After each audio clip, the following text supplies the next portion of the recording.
All right, jabronis. Well, it feels like I've been making a lot of videos, and I have, I fucking have, and it's probably like I'm watering down the value of the videos by putting so many out.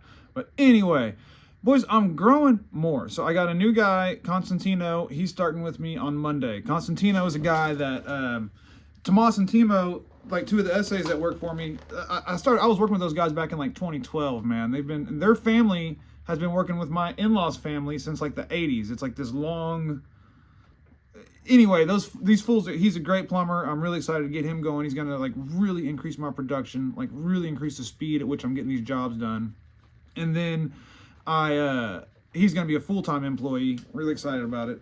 And then I've got another guy that I'm hiring out as a subcontractor. He owns a business of his own, and he's real slow. He kind of does bullshit work, but he's like, he worked with me before, back a long time ago, and he's really good at setting fixtures. And so like I'm gonna sub this guy out to go set fixtures on all my jobs. Not all my jobs, but like when I can get him out there, because he does do some service work for himself to keep himself busy. He's not old or nothing. He's like 45, probably 46.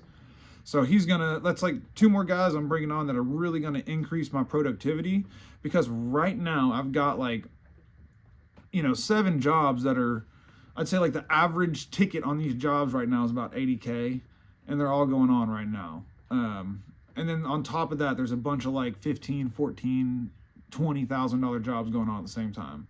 So I got to get these motherfuckers knocked out. I got to get the help. And I'm really, really excited about the guy I'm using, his name's Harlan. He's from Baltimore, and now he's down here. He's annoying as all fuck, dude. He will not shut the fuck up. I already told him. I was like so direct with him. I was like, Harlan, don't go talking to my fucking customers, dude. I was like, because I talk a lot, and you make me fucking like, seem like I'm on a vow of silence, bro. Like, this dude don't shut the fuck up. And I'm a real direct guy. I was like, Harlan, don't go talking to my fucking customers, dude. And he was like, oh man, he's like, I would never try to take your customers. I was like, oh, that didn't even cross my fucking mind. Like, I'm not worried about you taking my customers. I'm worried about you annoying the fuck out of them and them telling you, get the fuck out of here, Like, so just don't get all chatty. But other than the fact that he, and I'm very direct and told him I think he's annoying. I like him, but shut up. But having him come on is really, he does do good work. He does really good work. Like, his work is high quality. He bangs out fixtures. So it's a pretty good, pretty big acquisition for me, I think, because Constantino's coming on, and I'm putting him with my production crew, like my biggest, best crew, where it's going to be 4 of them now, and they're going to be banging out my biggest jobs. And I've, my guy Derek D Money.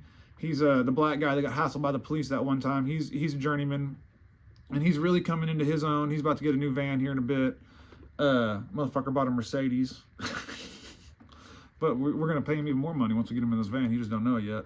But we're going to get him in this van, a bunch of tools. And I was going to hire another journeyman, but I figured I was going to, like, I'm going to bump up my guy Jeremy, who's an apprentice. He's 36, right? He's my age, right? He started with me in July, and he didn't have any experience when he started with me. And this guy's my best buddy. I've talked about it in a video before. When I was 19, I tried to fight a whole party, and this dude literally had my back. Like, my other 2 buddies were smart and ran and got in the car, and I was trying to fight these. And whenever he had my back, I was like, dude, don't. I'm being really dumb right now. Like, he's still fucking stuck with me, dude. He's a fucking dog, dude. He's a fucking dog. And he is like turned into be like a soldier. And I think in the time that he's been here, I've given him 3 raises, and we're about to give him his 4th raise pretty soon and put him in a truck, because it's been about 9 months. And I learned plumbing getting put out on my own. Is how I learned. People just said, go figure it out. And I learned fucking just by doing it on my own and fucking up and fixing it. And, and especially nowadays with like FaceTime and phones. And I'm going to put him in a vehicle with all the good tools and shit, and increase my capabilities with him.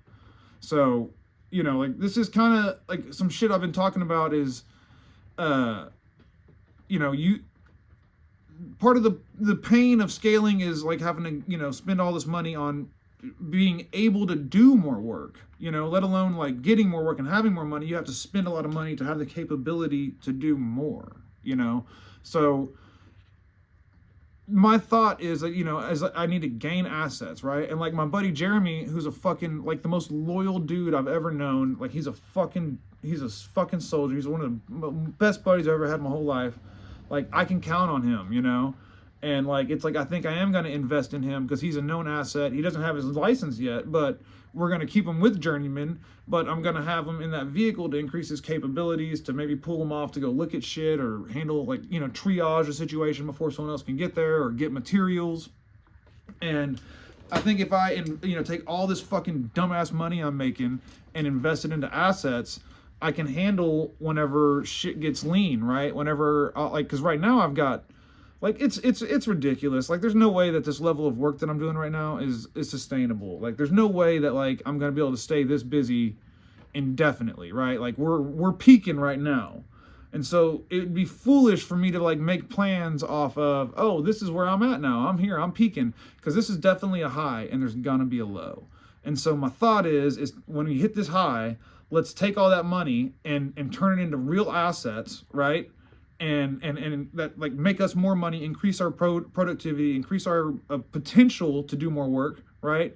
Because I don't want to, like, that's why the other guy, the subcontractor, is one of these hires, right? Because I'm the type of guy, I have a heart, right? If I hire you, like, I'm fucking with your life, right? Because, like, if I fire you, that's gonna literally fuck your life up. Like, it's so, like, it's me hiring somebody. It's not something I want to take lightly, because I will fire your ass, you know, like, I will if I have to. So I don't want to hire somebody, because, like, right now I'm like, okay, you're probably just peaking. Don't get cocky. Don't think you're going to be here forever, but I do need help, right? So this is a guy I can just, hey, I need some help, and pull that lever to get him to help me. And then, you know, I don't have to worry about firing anybody. It's really ethical. He's got his own insurance. Like, it's going to be on the up. It's tax write-off for me. It's a good deal. It's a square fucking deal. I don't know if it's a tax write-off, but it's not taxable. It's, you know, it's not, it takes my taxable income and lowers it. There you go. So that's kind of what I view myself as doing right now, is trying to play the long game, try to accrue those assets, so that way I have the ability to, whenever I do go lean, I've already got all these vans, I've already got the capabilities. So if I do decide, hey, let's do some residential service, you know, if it worst comes to worst, right, I could just fucking turn residential service on and go fill my guys up doing that. And I've been turning down so much service work. I turned down service work at a post station or post office today. That was really far away. I turned down work at a hair salon today with a blockage, because I just tell people I don't do drain cleaning. That's 2 jobs I turned down today. I get people fucking, I disabled my website. Y'all could have looked up my website and seen a fucking picture of me all thumbs uppy. It was bad. It may still be up there. I don't know. My wife said she took it down, but because people kept trying to book calls through my website.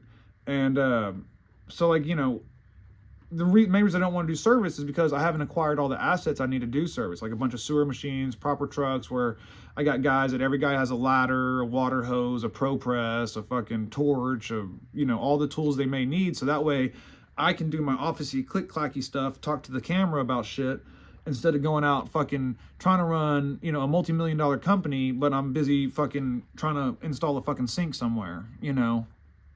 So this is a long rant. I've been making way too many videos, watering down the product, boys. You know, water in the whiskey here, but I don't know. I feel like I'm learning a lot these days, and I need to put it out here onto that. So, bye, YouTube.